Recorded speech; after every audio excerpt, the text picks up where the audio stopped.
Exercice de révision de cinématique graphique, un système qui ne sert pas à grand chose si ce n'est à nous faire travailler les méthodes graphiques. Je rappelle que la philosophie dans ce cas-là c'est toujours la même, on a un mouvement d'entrée qui nous est donné ici, décrit notamment par la vitesse du point B, élément de 2 par rapport à 1, et on doit arriver à la vitesse du point H de 6 par rapport à 1. On suit naturellement toute la chaîne cinématique.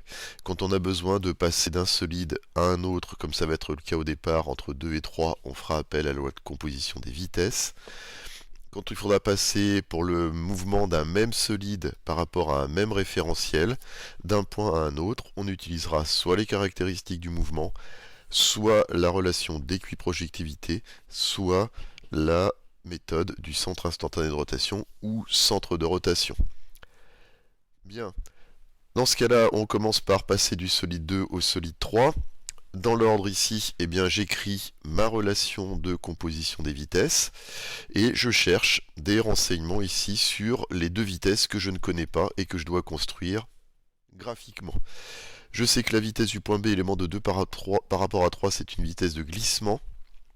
Je sais qu'elle est contenue dans le plan tangent commun aux deux solides en contact, donc avec le petit référentiel que j'ai mis en plus pour nous guider, nécessairement porté par Y. La vitesse du point B de 3 par rapport à 1, là, je connais la nature du mouvement, c'est une translation rectiligne. Pourquoi? Parce qu'il y a une liaison glissière ici, et je sais qu'elle est parallèle à X. Je construis ici ma somme vectorielle de cette façon-là, en considérant que donc je vais former un parallélogramme qui en l'occurrence est un rectangle, donc la vitesse du point B, élément de 2 par rapport à 1 que je connais, est la diagonale. J'obtiens donc ici la vitesse du point B de 3 par rapport à 1. Ensuite, je peux dans la foulée passer du point B au point C. Je viens de le dire ici, c'est un mouvement de translation, ce qui veut dire ici que eh bien, la vitesse du point B de 3 par rapport à 1 est égale à la vitesse du point C de 3 par rapport à 1.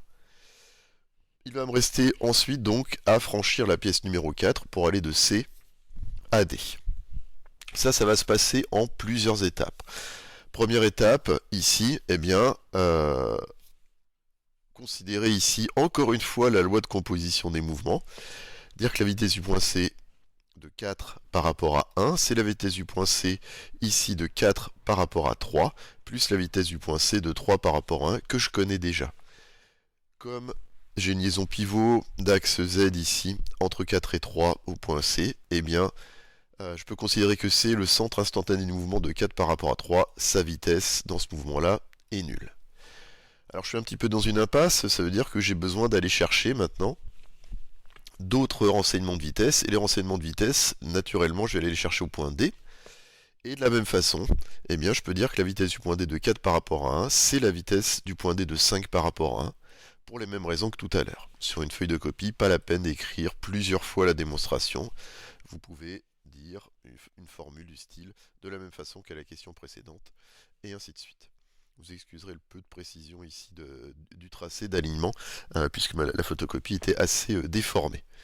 Bien, donc, je connais entièrement la vitesse du point C de 4 par rapport à 1, il faut que j'aille ici à la vitesse du point D, je ne connais que sa direction. Première méthode ici, qui ne va nécessiter quasiment aucune construction, ça serait de chercher le centre instantané de rotation de 4 par rapport à 1.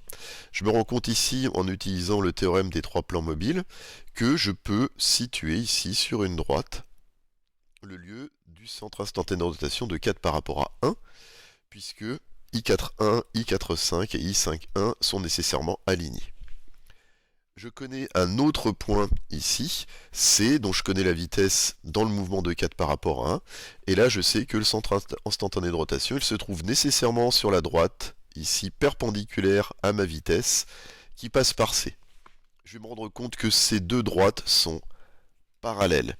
Si ces deux droites sont parallèles, ça veut dire ici que je ne peux pas trouver I4.1 ou qu'il est rejeté à l'infini, ce qui revient au même, c'est-à-dire que le mouvement de 4 par rapport à 1 est une translation. Ces deux vitesses ici sont strictement égales. Si on n'a pas eu cette idée-là, on peut, méthode alternative, et en guise d'entraînement c'est pas mal, utiliser la loi d'équiprojectivité. Pour ça, je rappelle, chose importante, la vitesse que je connais c'est celle-ci. Je commence ce que j'ai fait en bleu ici par tracer la droite CD, c'est-à-dire la droite qui relie les points entre lesquels je veux appliquer l'équiprojectivité. Je projette la vitesse du point C de 4 par rapport à 1 sur cette droite-là. Je vais former, je l'ai accentué ici en vert, un projeté qui est orienté. Je prends ce projeté, je le reporte ici à partir du point D et j'opère ici la projection, je dirais, inverse, c'est-à-dire que je trace une droite toujours orthogonale à CD, ici, partant de l'extrémité de mon projeté. Comme je sais que la vitesse du point D de 4 par rapport à 1, c'est-à-dire 5 par rapport à 1, est perpendiculaire à ED, eh bien je trouve naturellement cette vitesse-là, et je dois constater que les deux vitesses ont la même norme. Reste maintenant que j'ai la vitesse du point D de 5 par rapport à 1, à faire le lien entre cette vitesse-là et celle du point F. Je vais ici eh bien, utiliser la propriété du centre de rotation. Le mouvement de 5 par rapport à 1 est une rotation de centre E, donc je peux ici, à la précision encore une fois de tracé, déterminer la vitesse ici d'un point que j'ai baptisé F'. Pourquoi ce point F' et comment ce point F'? Eh bien, je l'ai ici déterminé de façon à ce que F' soit à la même distance du centre de rotation que F. Ça veut dire ici que nécessairement les deux vitesses auront même norme. Pour construire cette vitesse-là, eh bien maintenant que j'ai trois points alignés, E, D et F', j'applique le coefficient de proportionnalité. La pente de cette droite-là que j'ai tracée est homogène à la vitesse de rotation, et j'obtiens la vitesse ici du point F', et je peux reporter en F un vecteur orthogonal à EF, ici, de même norme que celui que j'ai déterminé précédemment. Sur une feuille de copie, notamment si vous savez que vos constructions ne sont pas forcément très précises, n'hésitez pas à coder ici en indiquant que ces deux vitesses-là ont même norme. Bien, je suis arrivé au point F en allant d'un point du mouvement de 5 par rapport à 1 à un autre point dans le mouvement de 5 par rapport à 1. Il faut que j'aille sur la pièce numéro 6. Je vais appliquer la loi de composition des vitesses. Pour ça, j'écris la même relation que tout à l'heure, en tenant compte du fait qu'il y a roulement sans glissement en F entre 6 et 5, ce qui fait que la vitesse du point F de 6 par rapport à 5 est nulle. J'ai directement la vitesse du point F de 6 par rapport à 1.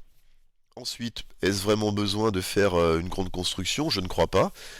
On sait que le mouvement de 6 par rapport à 1, c'est une rotation de centre G, et comme F et H sont tous les deux sur le cercle primitif de Marouneau-Thé ici, ils sont à même distance du centre de rotation, ce qui veut dire ici que la norme de la vitesse du point H, c'est la même que celle du point F de 6 par rapport à 1.